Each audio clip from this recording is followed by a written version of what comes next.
Good morning, I'm George. Welcome to the World News, bringing you the eye on the news for Monday, 5 March 2018. A visiting research assistant at one of the research labs in Beirut, Lebanon, has been charged with stealing research data and biospecimen information from his host lab. A search warrant was issued.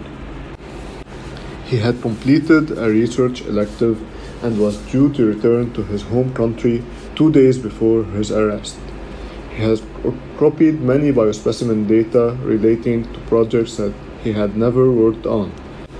This is not the only shocking news. It seemed that the biospecimens used at that lab in the conducted studies were obtained from patients without any documented consent and were not stored securely.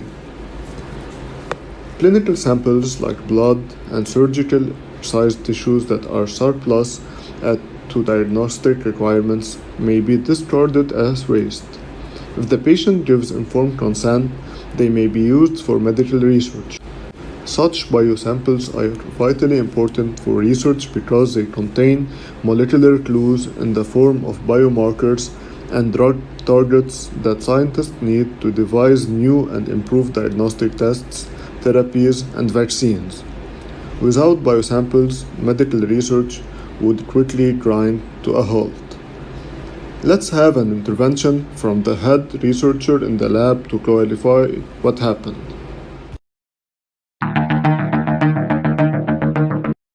This incident is being followed up by the authorities, and the lost data is coded and cannot be traced back to the patients, so no breach of confidentiality occurred.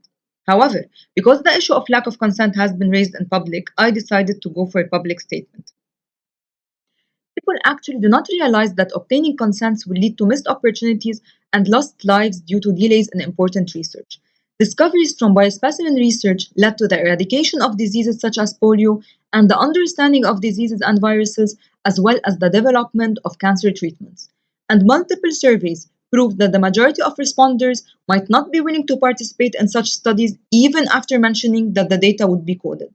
This raises the possibility that donors may decline, thus diminishing the potential for future research in biospecimen. Maybe greater transparency with the public is essential, but supporting individual choices will come at a very high cost that is underestimated. And in contrast to clinical care, the goal of research is not to optimize individual preferences, but rather to generate socially valuable scientific knowledge. Moreover, obtaining consent requires resources and incurs considerable costs and burdens related to maintaining systems that record and honor individual choices. I would like to end my statement with a very realistic example. We all realize that air travel is safe, so we do not expect information about the safety records of crews or aircraft in making travel plans. Thus, individual level choice is not an essential element to safe and ethically justifiable systems in many contexts. Thank you for your clarification. We have Dr. Katie from the NIH with another opinion regarding this topic. For a long while, we have had researchers and scientists who believe that biospecimen research is a low-risk research and does not require obtaining consent from participants despite international laws. Obtaining consent shows respect for people and allows them to decide whether to contribute to the goals of the research or not. In contrast to what some researchers believe, obtaining consents increases transparency, thus promoting public trust and the ongoing viability of biospecimen research. And many patients are comfortable with the sharing of their personal biomedical data because they trust the institution asking them to participate, and this was shown in multiple surveys. And even some patients seem willing to voluntarily give up privacy by placing their information in public places in order to benefit a disease area. Samples are more useful scientifically when there is more information linked to them, such that when they're not completely de-identified. But the question is not whether something is identifiable or not, but who gets access to it and for what purpose.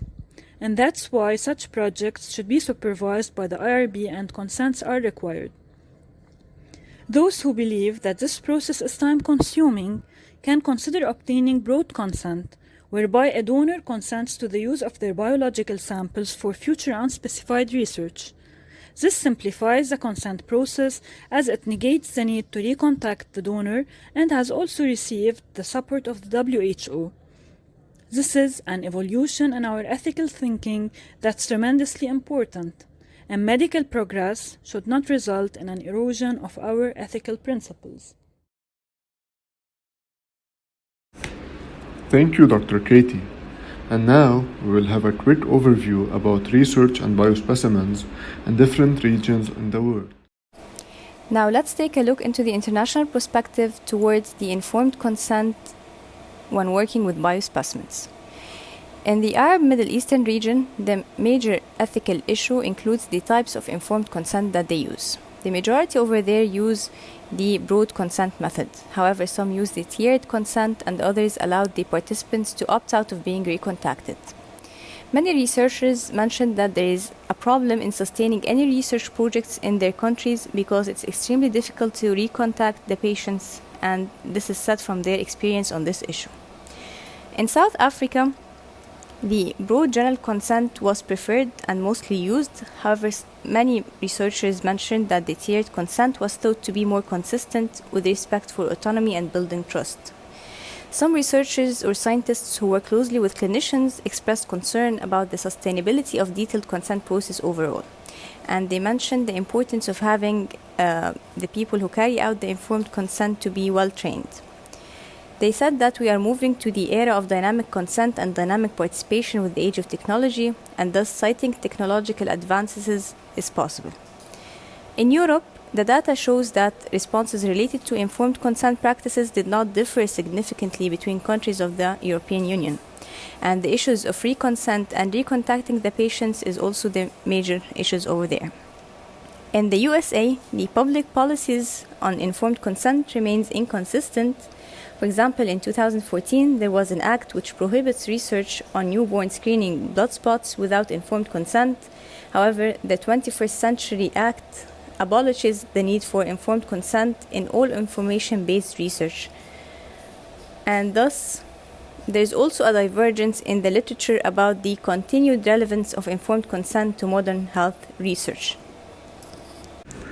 The common rule defines a human subject as a living individual about whom an investigator obtains data through intervention or interaction with the individual or identifiable private information. When there is no intervention or interaction with the individuals who were the sources of the samples, and researchers cannot readily ascertain their identities, informed consent is not required. In September 2015, the federal government published a Notice of Proposed Rulemaking (NPRM) to overhaul the common rule. The definition of a human subject was modified to include living individuals about whom an investigator obtains, uses, studies, or analyzes biospecimens, regardless of identifiability.